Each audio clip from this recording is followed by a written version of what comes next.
Hi welcome back to my channel. ఈరోజు కథ ప్రేమబంధం 15వ భాగాన్ని వినేద్దాం. రిషి మాట్లాడిందంతా విన్నాక తన్వికి చాలా ఏడుపు వస్తుంది. కానీ ఏమీ చేయలేక ఏడుస్తూ సైలెంట్గా పక్కకి వెళ్ళిపోతుంది. చాలాసేపు ఏడుస్తూనే ఉంటుంది. లేదు తన్వి, ఏడవకు. ఇందులో నువ్వేం తప్పు చేశావని ఏడవాలి? తప్పు చేసింది అతను కదా. నీతో ఎంత మంచిగా ఉంటూ పక్కన నీ గురించి అలా చెప్తాడు. ఎంతగా నమ్మాను రిషి, నిన్ను నా ప్రాణం కంటే ఎక్కువ అనుకున్నాను. కానీ ఇలా అలా చేయగలిగావు రిషి. నా మనసు ఒప్పుకోవట్లేదు. ఇదంతా నువ్వు నా గురించి ఇలా మాట్లాడుతూ ఉంటే నమ్మాలనిపించట్లేదు. కానీ నేను స్వయంగా విన్నాను కదా, మరి దానికి ఏమంటావు అని. అది కూడా అబద్ధం అంటావా? నిజంగా అబద్ధమైతే ఎంత బాగుంటుందో కదా. నేను మళ్ళీ నిన్నే ప్రేమిస్తూ ఉండొచ్చు అని అనుకుంటుంది తన్వి. అయినా తన్వి అతను నీ గురించి అన్నాడని ఎందుకు అనుకోవాలి? ఏమో, ఇంకా వేరే వాళ్ళు కూడా అలా చేస్తున్నారేమో, ఎవరికి తెలుసు. అయినా నీ రిషిని నువ్వు నమ్మకపోతే ఇంకెవరు నమ్ముతారు చెప్పు అని అనుకుంటూ పక్కకు తిరుగుతుంది. అప్పుడే రిషి అక్కడికి వస్తూ ఉంటాడు. తన్వి ఇప్పుడే అతనితో ఏం మాట్లాడకూడదు, సైలెంట్గా ఉండాలని అక్కడి నుంచి లేచి వేరే దగ్గరికి వెళ్ళిపోతుంది. తన్వి అలా సడన్గా వెళ్ళిపోవడం చూసి రిషికి అంతా అయోమయంగా ఉంది. ఏంటి ఈ పిల్ల, ఇప్పటి వరకు బాగానే ఉంది కదా, సడన్గా ఏమైంది అనుకుంటూ తన వెళ్ళిన వైపే చూస్తూ ఉంటాడు. ప్రీతిని, నీ ట్రిక్ బాగా పనిచేసిందే. ఇప్పుడు కనీసం తన్వి రిషిని చూడడానికి కూడా ఇష్టపడట్లేదు. ఇంకొన్ని రోజులు ఇలానే ఉంటే వాళ్ళు ఖచ్చితంగా విడిపోతారు అంటుంది కావ్య నవ్వుతూ. రిషి తన్వి కోసం మొత్తం అంతా వెతికి ఎక్కడా లేకపోవడం చూసి కంగారు పడతాడు. ఎక్కడికి వెళ్ళిపోయింది ఈ పిల్ల అనుకుంటూ నవ్య వాళ్ళున్న సైడ్కి వస్తాడు.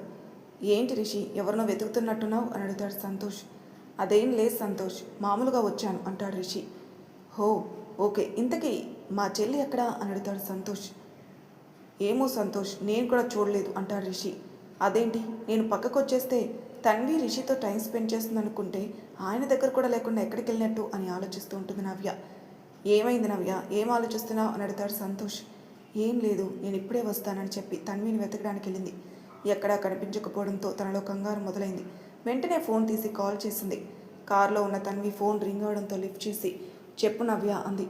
ఎక్కడికి వెళ్ళిపోయావోయ్? నీకోసం ఇక్కడ నేను వెతుకుతుంటే. హో సారీ నవ్య, నేను కారులోనే ఉన్నాను, కొంచెం హెల్త్ బాగాలేదు, అందుకే వచ్చి ఇక్కడికి వచ్చున్నాను. వాట్, హెల్త్ బాగాలేదా? ఏమైంది తన్వి? అబ్బా అంత కంగారు పడుకు నవ్య, కొంచెం హెడేక్గా ఉంది అంతే. సరే ఏదో ఒకటి, నేను ఇప్పుడే వస్తున్నానులే అని చెప్పి అక్కడి నుంచి కార్ దగ్గరికి వెళ్ళింది నవ్య. తన్వి కార్ సీట్లో వెనక్కి వాళ్ళు కళ్ళు మూసుకొనింది. నవ్య కార్ డోర్ ఓపెన్ చేసి తన్వి ఏమైంది? ఏం లేదు నవ్య, నేను బాగానే ఉన్నాను, అనవసరంగా టెన్షన్ పడకు అంది. ఎప్పుడు లేనిది ఇలా హెడేక్ ఏంటే నీకు? అదేమన్నా నా ఫ్రెండ్ అనుకున్నావా నాకు చెప్పి రావడానికి అంటుంది విసుగ్గా తన్వి. ఏంటి అయితే విసుగ్గా ఉన్నావు, అంతా ఓకేనా అని అడిగింది. హా నవ్య, అంతా ఓకేనే, నువ్వు టెన్షన్ పడకు అంది తన్వి. సరే కాసేపు రెస్ట్ తీసుకో, నేను నీకేమైనా తినడానికి తీసుకొస్తాను అంది నవ్య. నాకేం వద్దే, కానీ నువ్వు సంతోష్ దగ్గరికి వెళ్ళు, అతను చూస్తూ ఉంటాడు నీకోసం అంది. ఏం కాదులే, మేం కావాలి అంటే ఊరు వెళ్ళాక కూడా మాట్లాడుకుంటాం. అది కాదు అని తన్వి ఏదో చెప్పేలోపు ఇంకేం మాట్లాడుకు పడుకో అంది. ఆ తర్వాత అందరూ కలిసి ఆ ప్లేసెస్ మొత్తం ఎంజాయ్ చేసి తిరిగి వెళ్ళడానికి కార్ దగ్గరికి వస్తారు. పొద్దున ఎలా వచ్చారో సాయంత్రం కూడా అలానే వెళ్దామని ఫిక్స్ అయ్యి కారు ఎక్కుతారు. పొద్దునంతా మిర్రర్లో నుంచి రిషిని చూస్తున్న తన్వి సాయంత్రం కనీసం అతని వైపు కన్నెత్తి కూడా చూడదు. నమ్మకం ఉంది రిషి, నువ్వు ఎప్పటికీ అలా చేయవని, కానీ ఎక్కడో చిన్న అనుమానం, అందుకే నీకు ఇప్పుడు దూరంగా ఉండక తప్పట్లేదు అనుకుంది మనసులో. తన్వి అసలు అతని వైపు చూడకపోవడంతో రిషికి చాలా బాధగా ఉంది. తనతో మాట్లాడాలని ఉన్నా వీళ్ళ మధ్యలో ఎలా మాట్లాడాలో తెలియక సైలెంట్గా డ్రైవ్ చేస్తున్నాడు. ఒక్కొక్కరిని ఇంటి దగ్గర దింపుతూ వెళ్తుంటారు. తన్వి కూడా నవ్య వాళ్ళ ఇంటి దగ్గర దిగిపోతుంది. అదేంటి అని అడిగితే మా అన్నయ్య వచ్చి తీసుకెళ్తాడని చెప్తుంది. రిషి ఆమె వైపు బాధగా చూస్తూ అక్కడి నుంచి ముందుకు వెళ్ళిపోతాడు. తన్వికి రిషి బాధ అర్థమవుతుంది, కానీ ప్రెజెంట్ తనెటూ తేల్చుకోలేని పొజిషన్లో ఉండడంతో సైలెంట్గా తను కూడా నవ్య వాళ్ళ ఇంట్లోకి వెళ్ళిపోతుంది. మనోజ్ దగ్గరలోనే ఉండడంతో వెంటనే వచ్చి తనని తీసుకుని ఇంటికి వెళ్తాడు. నేరుగా తన రూమ్లోకి వెళ్ళి ఫ్రెష్ బెడ్ మీద పడుకుని ఏడుస్తుంది. తన మనసు ఇది నమ్మొద్దని చెప్తున్నా, చూసిన కళ్ళు విన్న చెవులు మాత్రం ఇదే నిజమని చెప్తుంటే ఏం చేయాలో తెలియక బాధపడుతూ ఉంటుంది. రిషి గురించి అలా ఆలోచిస్తూ ఎప్పటికో నిద్రలోకి జారుకుంటుంది. తన్వి లేటుగా పడుకోవడంతో నెక్స్ట్ డే తొందరగా లేవలేకపోతుంది. భారతి గారు వచ్చి లేపితే లేచి ఫ్రెష్ అయ్యి మనోజ్ని లేపి తను వచ్చి హాల్లో సోఫాలో కూర్చొని ఆలోచిస్తుంది. లెక్క ప్రకారం ఈరోజు కిస్ డే, కానీ అతని మనసులో నేను ఉన్నానో లేనో తెలియకుండా అతని కిస్ చేయడం నాకు ఇష్టం లేదు. నిజానికి అలా పెట్టే ముద్దుకి అసలు అర్థమే లేదు అనుకుంది. ఏంటి మేడం, ఏదో డీప్గా థింక్ చేస్తున్నారు అని వస్తాడు మనోజ్ కాఫీ కప్తో. ఏం లేదన్నయ్య, మామూలుగా కాలేజ్ విషయాలు ఆలోచిస్తున్నాను అంటుంది తన్వి చేతిలో కప్ తీసుకుంటూ. నీ కాలేజ్ అంతా ఓకేనా? ఏవైనా ఇబ్బందిగా ఉందా? ఇబ్బందిగా ఉంటే చెప్పు, నేను వచ్చి చూసుకుంటాను అంటాడు మనోజ్. అలాంటిది ఏమీ లేదన్నయ్య, అంతా ఓకే అంటుంది.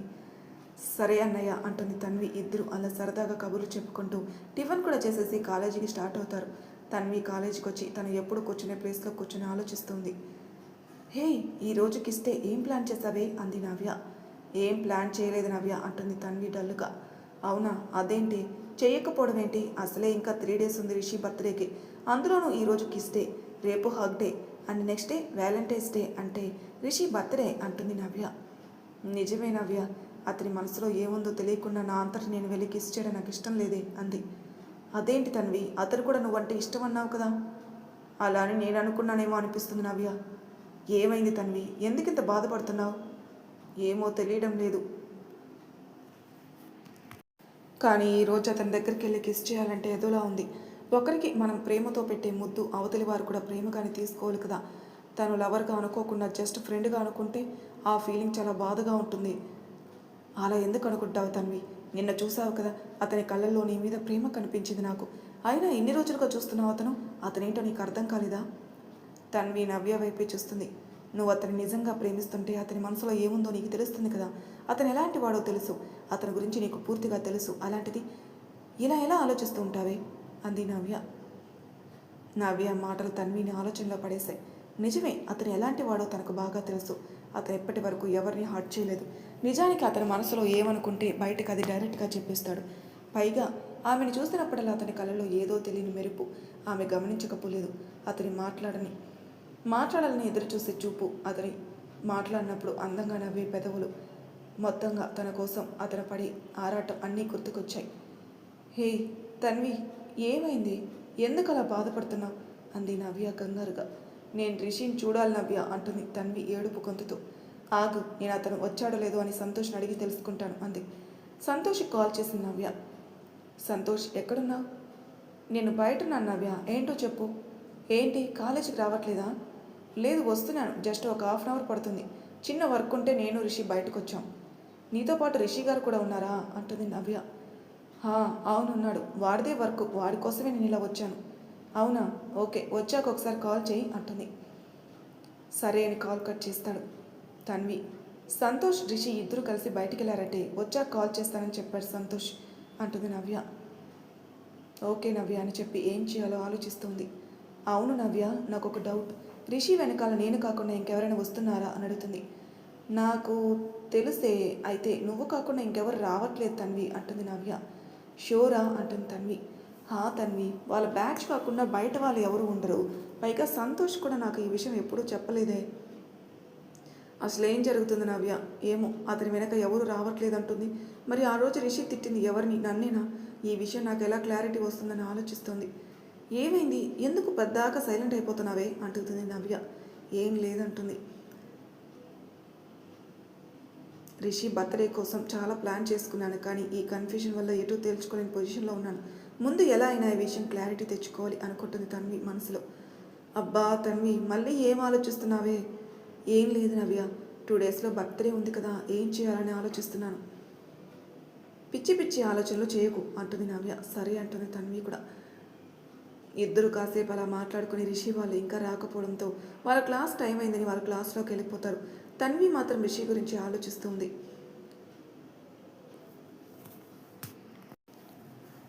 ఇందులో ప్యూన్ వచ్చి తన్విని ప్రిన్సిపల్ సార్ పిలుస్తున్నారని చెప్పడంతో ప్రిన్సిపల్ క్యాబిన్ వైపు నడుస్తుంటే మధ్యలో రిషి మాటలు వినిపడి ఆ సైడ్గా వెళ్తుంది. అక్కడ ప్రీతి రిషి మాట్లాడుకుంటున్నారు. తన్వి వాళ్ళని చూసి వెళ్ళిపోదాం అనుకుంది. కాస్త పేరు వినిపించడంతో అక్కడే ఆగిపోతుంది. ఆ అమ్మాయి నిన్ను అంతలా ఇబ్బంది పెడుతుంటే ఎందుకు ఏమీ మాట్లాడడం లేదు రిషి అని అడుగుతుంది ప్రీతి. ఏం చేయను, ఏమన్నా గట్టిగా చెప్దామంటే అమ్మాయి అయిపోయింది. కాలేజీలో అందరి ముందు చేసి సీన్ చేస్తే పోయేది నా పరువే కదా అంటాడు రిషి. అలా అని ఆ అమ్మాయిని ఏమనకుండా వదిలేస్తే తను నువ్వు లవ్ చేస్తున్నావు అనుకుంటుంది. అవసరమా ఇదంతా అంది ప్రీతి. అలా ఎలా అనుకుంటుంది ప్రీతి? నేనేమన్నా తనకి చెప్పాను లవ్ చేస్తున్నానని? అయినా అలాంటి అమ్మాయిని ఎవరు లవ్ చేస్తారు అంటాడు రిషి. ఆ అమ్మాయికి ఏం తక్కువ అంటుంది ప్రీతి. ఏం తక్కువ అని కాదు, నేను ఇష్టం లేదని ఎన్నిసార్లు చెప్పడానికి ప్రయత్నించినా నేను చెప్పే మాట వినకుండా ఆమెకి నచ్చింది ఆమె చేసుకుంటూ వెళ్తుంటే ఎలా అంటాడు రిషి. నువ్వు గట్టిగా చెప్పాలి కదా రిషి అంటుంది ప్రీతి. ఏమో ప్రీతి, చెప్పాలనుకున్నాను కానీ కుదరలేదు. కానీ రిషి, మన బ్యాచ్ అందరూ నువ్వు ఆ అమ్మాయిని లవ్ చేస్తున్నావని చెప్పుకుంటున్నారు అంటుంది ప్రీతి. నేనా? అది కూడా ఆ అమ్మాయినే, అందరికీ పిచ్చి పట్టినట్టుంది అంటాడు రిషి. ఏం చేద్దాం అనుకుంటున్నావు రిషి అడుగుతుంది ప్రీతి. నాకు అసలు ఆ అమ్మాయితో డైరెక్ట్గా మాట్లాడాలని ఇంట్రెస్ట్ కూడా లేదు, అందుకే వాళ్ళ పేరెంట్స్తో మాట్లాడదాం అనుకుంటున్నాను. మధ్యలో తన పేరెంట్స్ వరకు ఎందుకు లే రిషి, తనకి చెప్పేస్తే సరిపోతుంది కదా అంటుంది ప్రీతి. నో ప్రీతి, ఇలాంటి వాళ్ళకి మాటలతో చెప్పడం కంటే చేతలతో చెప్పడమే కరెక్ట్. ఒకవేళ తన పేరెంట్స్ కూడా తనకే సపోర్ట్ చేస్తే అంటుంది ప్రీతి. వాళ్ళని ఏం చేయాలో అప్పుడు నేను ఆలోచిస్తానులే అని చెప్పి అక్కడి నుంచి వెళ్ళిపోతాడు. వాళ్ళిద్దరి మాటలు వింటున్న తన్వి షాక్ అయిపోయింది. అసలు రిషి ఇలా ఆలోచిస్తాడని అస్సలు అనుకోలేదు ఆమె. అలానే బాధపడుతూ అక్కడి నుంచి ముందుకు నడుస్తుంది. ఇంతలో మళ్ళీ రిషి మాటలు వినిపిస్తున్నాయి. ఆ మాటలు విని తనకు రిషి మీద కోపం మొదలవుతుంది. ఇంకా అక్కడ ఉండలేక ప్రిన్సిపల్ సార్ దగ్గరికి వెళ్ళి నేను ఇంటికి వెళ్ళిపోతానని పర్మిషన్ అడిగి నవ్యకి తన బ్యాగ్ తీసుకొని రమ్మని చెప్తుంది. నవ్య బ్యాగ్ తీసుకొని రావడంతో నేను ఇంటికి వెళ్తున్నానని చెప్పేసి ఏమైందని తన్వి అని అడుగుతున్నా కూడా ఏం లేదు నవ్య, కొంచెం హెడ్ఏక్గా ఉందని చెప్పి అక్కడి నుంచి ఇంటికి వెళ్ళిపోయింది. ఇంటికి వెళ్ళి నేరుగా తన రూమ్లోకి వెళ్ళిపోయి లాక్ చేసుకొని బెడ్ మీద పడుకొని ఏడుస్తుంది. ఇంతలో తన రూమ్లోకి వెళ్ళడం చూసిన భారతి గారు వచ్చి డోర్ కొడతారు. తన్వి ఫేస్ వాష్ చేసుకుని వచ్చి డోర్ ఓపెన్ చేస్తుంది. తన కళ్ళు చూసి ఏమైంది తన్వి, ఏడుస్తున్నావు అని అడిగారు. ఏం లేదమ్మా, తలనొప్పిగా ఉందని చెప్పింది. అయ్యో ఇప్పుడే ఉండలేదు, నీకు కాఫీ తీసుకుని వస్తానని, తాగిన తర్వాత తలకు మసాజ్ చేస్తానని చెప్పి వెంటనే కిచెన్లోకి వెళ్ళారు. ఆవిడలా మసాజ్ చేస్తుంటే తన్వికి తెలియకుండానే నిద్రలోకి జారుకుంది. తనను బెడ్ మీద పడుకోబెట్టి ఆవిడ కూడా పని చేసుకుంటూ ఉంటారు. సాయంత్రాన్ని ఇంటికి వచ్చిన మనోజ్ ఇంకా సురేష్ గారికి తన్వికి హెల్త్ బాగాలేదని చెప్పారు ఆవిడ. అవునా అనుకుంటూ కంగారుగా తన్వి దగ్గరికి వెళ్ళి చెక్ చేయడంతో ఆయన కూడా తను పట్టుకొని చూస్తారు. ఒళ్ళు బాగా కాలిపోతుండడం చూసి తను తీసుకొని హాస్పిటల్కి స్టార్ట్ అవుతారు.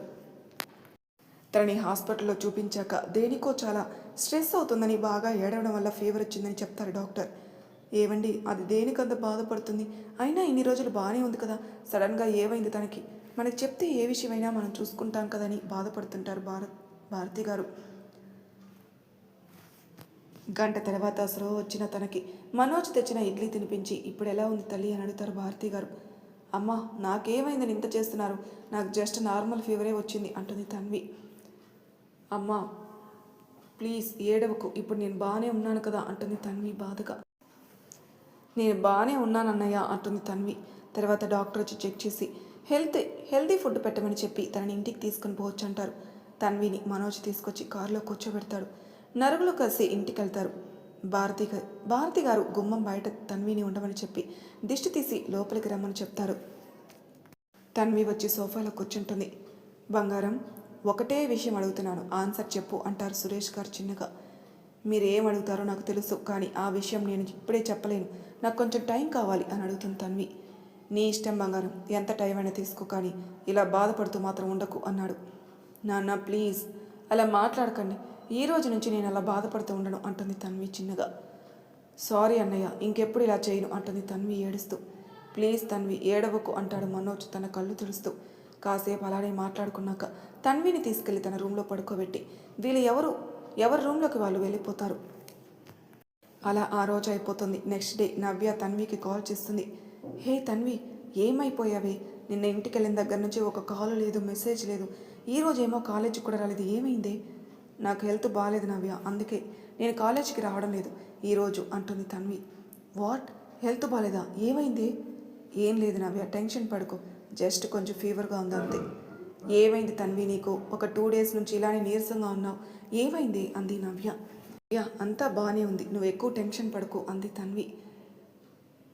ఏమో తన్వి, నువ్వు అలా డల్లుగా ఉంటే నేను చూడలేకపోతున్నాను అంటుంది నవ్య బాధగా. సరే, నువ్వు కాలేజీకి రాకపోతే మునిగిపోయేది ఏమీ లేదు, కానీ ఇంట్లో ఉండే రెస్ట్ తీసుకో, నేను ఈవినింగ్ ఇంటికి వెళ్ళేటప్పుడు మీ దగ్గరకు వస్తాను సరేనా అంది. సరే అని నవ్వుతూ తన్వి కూడా ఫోన్ పెట్టేస్తారు ఇద్దరు. ఏంటి నవ్య, ఒక్కదానివే ఉన్నావు, నీ ఫ్రెండ్ రాలేదా అంటాడు సంతోష్ అప్పుడే అక్కడికి వచ్చి. లేదు సంతోష్, తనకి ఫీవర్గా ఉందంట, అందుకే రాలేదు అంది నవ్య డల్లుగా. నేను ఇంతకుముందు చూసినప్పుడు ఎప్పుడు హ్యాపీగా నవ్వుతూ నవ్విస్తూ ఉండే తను సడన్గా 2 డేస్ నుంచి ఎందుకు డల్ అయిపోయింది అని అడుగుతాడు సంతోష్. ఆ విషయం నాకు అర్థం కావట్లేదు సంతోష్, నేను ఎన్నిసార్లు అడిగినా ఏమీ లేదు, జస్ట్ హెడేక్ అంటుంది, ఈరోజేమో ఇలా ఫీవర్ తెచ్చుకుని ఇంట్లో ఉంది అంది. తన్వి కోసం కాలేజ్ మొత్తం వెతికి అప్పుడే అక్కడికి వస్తాడు రిషి. హాయ్ రా సంతోష్ అంటాడు రిషి నవ్వుతూ. హాయ్ రిషి అంటాడు సంతోష్ కూడా. హాయ్ నవ్య అంటాడు రిషి. హాయ్ సార్ అంది. ఏమైంది నవ్య, డల్లుగా ఉన్నావు అని అడిగాడు రిషి. ఏం లేదురా, తన ఫ్రెండ్, అదే మా చెల్లికి ఫీవర్ వచ్చింది, అందుకే తను రాలేదు. అందుకని డల్లుగా ఉంది నవ్య. ఫీవరా? ఫీవర్ వచ్చిందా తనకి అని అడుగుతాడు రిషి కంగారుగా. అతని ఫేస్లో కంగారు చూసిన నవ్య ఒక్క నిమిషం అలానే సైలెంట్గా ఉంది. తర్వాత తేరుకొని, తెలీదు సార్, నిన్నటి నుంచి ఫీవర్ అట. నిన్న మధ్యాహ్నం కూడా హెడ్ఏక్గా ఉందని చెప్పి పర్మిషన్ తీసుకుని వెళ్ళిపోయింది. ఈరోజు కాల్ చేస్తే ఫీవర్ వచ్చింది, రావట్లేదని చెప్పింది అంది నవ్య డల్లుగా. అవునా, ఇంత సడన్గా ఏంటి ఫీవర్ నవ్య అని అడుగుతాడు రిషి తన వైపు చూస్తూ. అదే నాకు కూడా అర్థం కావడలేదు సార్. ఇప్పటి వరకు తన్వి ఎప్పుడు ఇలా ఫీవర్ అని హెడ్ఏక్ అని చెప్పలేదు. ఫస్ట్ టైం ఇలా తనకి రావడం. ఇట్స్ ఓకే నవ్య, రేపటికి వచ్చేస్తుంది కదా, నువ్వు ఫీల్ అవ్వట్లే అంటాడు సంతోష్. రిషి ఇంకా అక్కడ ఉండలేక అక్కడి నుంచి వెళ్ళిపోతాడు. మరి తర్వాయి భాగంలో ఏం జరుగుతుందో నెక్స్ట్ ఎపిసోడ్లో తెలుసుకుందాం. అంతవరకు నా ఛానల్ సబ్స్క్రైబ్ చేయని వాళ్ళు ప్లీజ్ సబ్స్క్రైబ్ చేసుకోండి, లైక్ చేసి షేర్ చేయండి. మీ అభిప్రాయాలు నాకు కామెంట్ రూపంలో తెలియజేయండి. Thank you for listening.